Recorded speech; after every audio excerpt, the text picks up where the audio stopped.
An alert for parents now. The CDC updated its developmental milestones for children. First time they've done that in 20 years.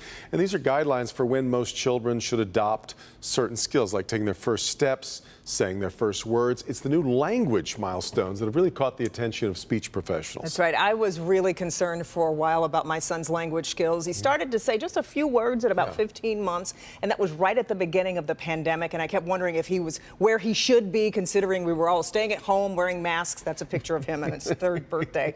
But he wasn't, and that he wasn't getting the social interaction as well, going out to a grocery store and, you know, all of that. But a lot of parents are concerned about the developmental effects of the pandemic on their children, including me.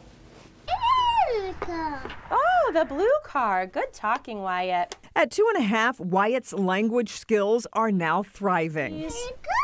He's been in speech therapy for a year and a half. His mom, Mallory, says it was obvious to her at about his first birthday that Wyatt's language skills were delayed. He was good with his receptive language, like he could understand a lot, but he couldn't express himself. She followed her motherly instinct. Speech-language pathologists worry more parents, though, will take a wait-and-see approach with these new guidelines. Jennifer Rosenthal is the director of Birmingham's Speech and Language. The way the CDC presented the old milestones was showing what 50% of kids should be doing at each age range. The new milestones show what 75% of kids should be doing.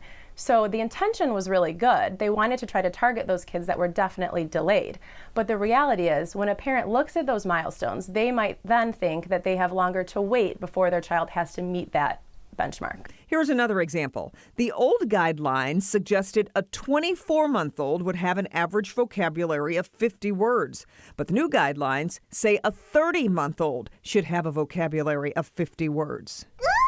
Where'd it go? Speech and language pathologists fear these revised CDC guidelines could slow referrals for early intervention. So that means the time in which children are eligible for publicly funded programs and services offered for free or at a reduced cost would not be available if the child has aged out. Early intervention in Michigan is birth to 3. So if we are not identifying these kids with language delays until 30 months, they don't have a lot of time left in their early intervention. Additionally, speech pathologists say the guidelines don't consistently line up to those reported by the American Speech Language Hearing Association. We would definitely say next time you are deciding to create new milestones, reach out to the American Speech Language and Hearing Association. It's a huge network of speech pathologists and audiologists.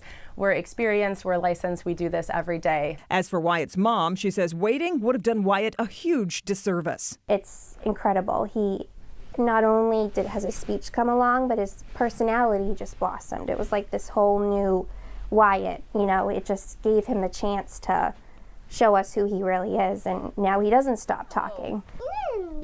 Good job. As cute as he can be. And the CDC declined my request for an on-camera interview, but they did willingly answer my questions via email. I specifically asked, why would you lower the language milestones in toddlers at a time like this? They made it very clear that the milestones were not lowered, just revised to assign skills to ages when most children, 75% or more, would be expected to exhibit a particular behavior and to improve clarity about when to take action. They also said the research and revisions were done in 2019 and not related to the pandemic, because there were some critics who were saying, you know, this is just to cover up how bad our children are doing or how poorly our children are doing through the pandemic. But you can read the response to their answers on our website. Just go to the story, click on Detroit.com. You can see your question working both ways, right? Sure. Yes. Why would you do it now? And some would say, well, we have to do it now because it's an intense time, and we don't really know exactly what's going on the ground. Really good stuff. But this is an issue you're very passionate about. It is. and if I had one thing to tell parents, I would say trust your gut. You know, you know your child, be an advocate for your child, and then also read and talk to your child. You're an advocate for reading, but also the more that you can interact, and we really play out things that are going on. I am putting milk in the glass right now, you know, like really act it out. Helps a lot. Yeah, I totally agree. And Basil's hair is a national treasure, is it not, Bernie? We keep looking at that. It's just stunning. Unreal. Yeah, we'll get to Bernie.